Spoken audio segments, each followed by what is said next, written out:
안녕하세요. 차이나뉴스터디입니다. 요즘 중국이 무기 만들어내는 속도하고 수량을 보면 놀랍습니다.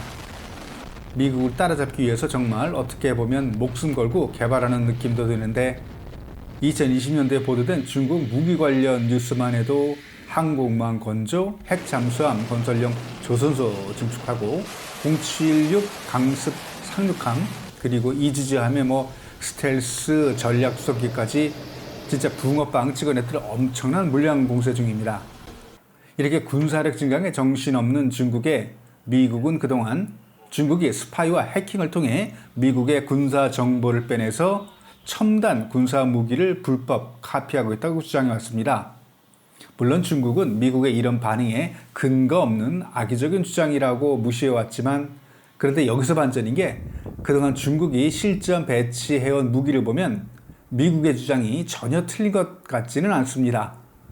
어떤 무기는 미국 것과 같아도 너무 똑같아서 미국에서 수입한 거 아닌가 하는 생각이 들고요.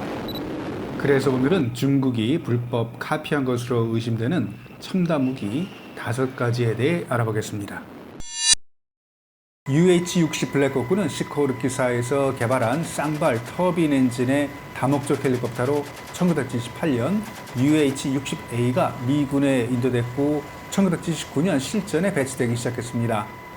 보병, 수송, 전자전 등 다양한 작전을 수행하면서 105mm 야포의 30발의 탄약 아니면 1톤 이상의 화물을 나를 수 있는 헬기입니다. 블랙호크는 다양한 버전으로 개발되었는데 전자전을 수행하는 EH-60, 특수전용 MH-60, 해군용 SH-60 등이 있습니다.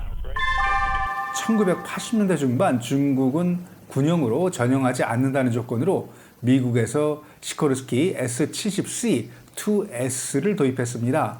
당연히 중국은 헬기를 분해 리버스 엔지니어링으로 복제품을 만들려고 했지만 구입한 헬기가 민수용이라 원하는 결과를 얻지는 못했고요. 그런데 2011년 중국에 뜻밖의 좋은 소식이 전해집니다.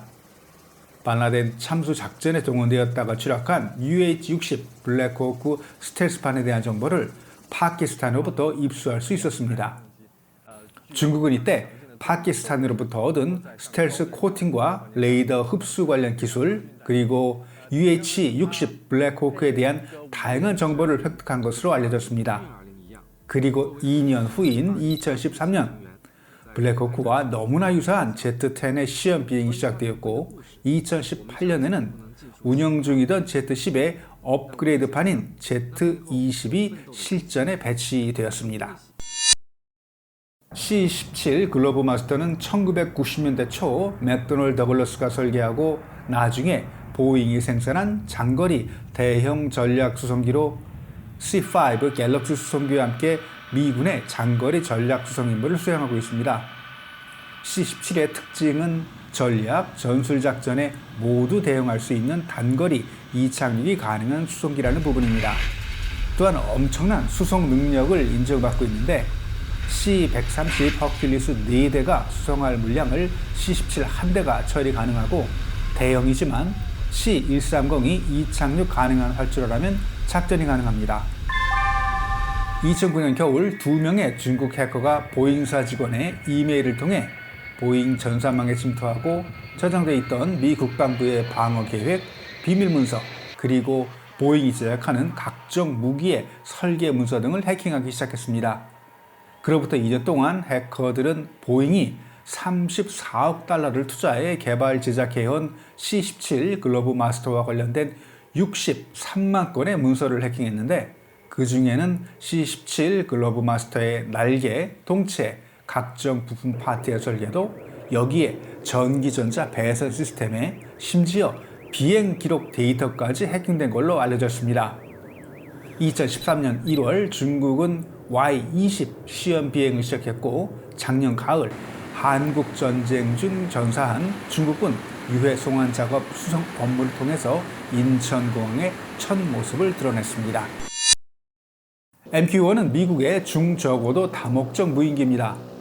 1995년부터 제식명 RQ-1으로 아프간, 보스니아, 이라크 등에서 실전에 투입되었고 2001년에 헬파이어를 장착 작전에 투입, 2002년부터는 MQ-1 프레디터라는 제식명을 부여받았습니다. 기존 MQ-1에 헬파이어 미사일 2발을 더 탑재해 MQ-1C 워리어로 업그레이드, JDAM이나 재래식 폭탄까지 장착 가능한 MQ-9 리퍼로 또 업그레이드 되었습니다. 프레디터가 무게 1톤에 항속거리 1000km인데 반해서 리퍼는 무게 5톤, 항속거리 6000km에 달합니다. 2011년부터 MQ-1 드론을 제작하던 제너럴 아토믹 직원들에게 무차별적으로 보잉의 2011에서 2040년도 시장 평가라는 문서명의 PDF 파일과 워드 파일이 이메일을 통해 보내졌습니다. 이 해킹은 중국군과 연결되어 있는 상하이의 해킹 단체가 저지른 것으로 미국 정보기관은 판단하고 있는데요. 상하이 해킹 그룹은 미국의 드론 제작 업체 123곳에 261번이나 해킹을 시도했고, 적지 않은 미국의 드론 정보가 중국으로 넘어가면서 중국의 윙룽 제작에 이용된 걸로 전문가들은 판단하고 있습니다. 윙룽 1호는 중국판 프레디터입니다. 외관은 MQ-9 리퍼와 비슷하지만 무게는 MQ-1 프레디터와 같은 1톤 정도입니다. 레이저 유도폭탄, GPS 유도폭탄, 대전차 미사일을 장착 운영 중이고요. 업그레이드된 윙룽 2호는 중량이 4.2톤으로 리퍼와 비슷하면서 12발의 각종 미사일을 장착할 수 있습니다. 험비는 미군의 사륜구동 장갑 수송 차량으로 정식 명칭은 고기동성 다목적 차량입니다. 1979년 AM 제너럴에서 개발하기 시작해서 1985년부터 양산되었습니다. 1989년 파나마 침공에 처음으로 실전 투입되었고, 중기관총, 토우, 대전차 미사일 장착 등 다양한 버전의 험비가 운영 중입니다. 이라크 전쟁을 통해서 지뢰 등의 취약한 문제가 제기되면서 일부는 MRAP 차량으로 대체되고 있기도 합니다. 중국과 관계가 가장 좋았던 1980년대 말 험비 제작사인 AM 제너럴은 중국군에 험비를 판매할 계획을 가지고 있었습니다. 중국군은 이 제안을 거절했고, 당시 AM 제너럴 중국 사무소에 남겨진 한 대의 험비, 그리고 90년대 초 중국 석유 업체들이 미국에서 민수용 험비를 여러 대 수입하면서 중국이 잘하는 거, 리버스 엔지니어링으로 둥펑 EQ2050 시제품을 만들어냈습니다. 이후 EQ2050을 베이스로 군수용과 민수용의 다양한 버전들이 개발되었고, 이제는 국제 모터쇼에도 참가하기 시작하면서 현재는 제3세계에 수출도 하고 있습니다. F-35는 미국의 5세대 스텔스 전투기로 공대공 전투가 가능하면서 근접 항공 지원과 전술 폭격도 가능한 멀티롤 전투기입니다. 타입 A, 타입 B, 타입 C가 있고, 대한민국은 현재 타입 A를 40대 도입 운영 중에 있습니다.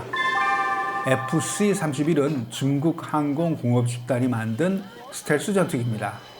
외관이 F-35 전투기와 유사해서 짝퉁 F-35라는 별명을 가지고 있고요. 현재는 시제기를 운영 중이지만 향후 중국 해공군의 주력 전투기로서 중국은 F-35의 대항마로 내세우고 있습니다. 2014년 11월 주하이 에어쇼에 최초로 선을 보인 이후 2016년 시제기 2호에서는 레이더와 항공 전자 장비 등을 장착했고요. 2010년 9월 시제기 3호에는 중국산 WS-19 엔진을 장착했습니다.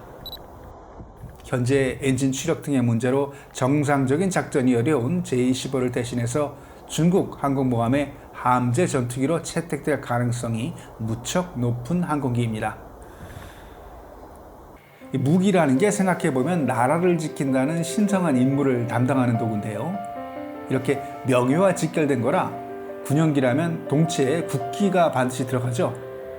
이런 상황에서 남의 나라 무기를 불법 복사해서 운영한다면 그 욕먹을 거 뻔한데 이걸 실용주의라고 봐야 하나요? 글쎄요.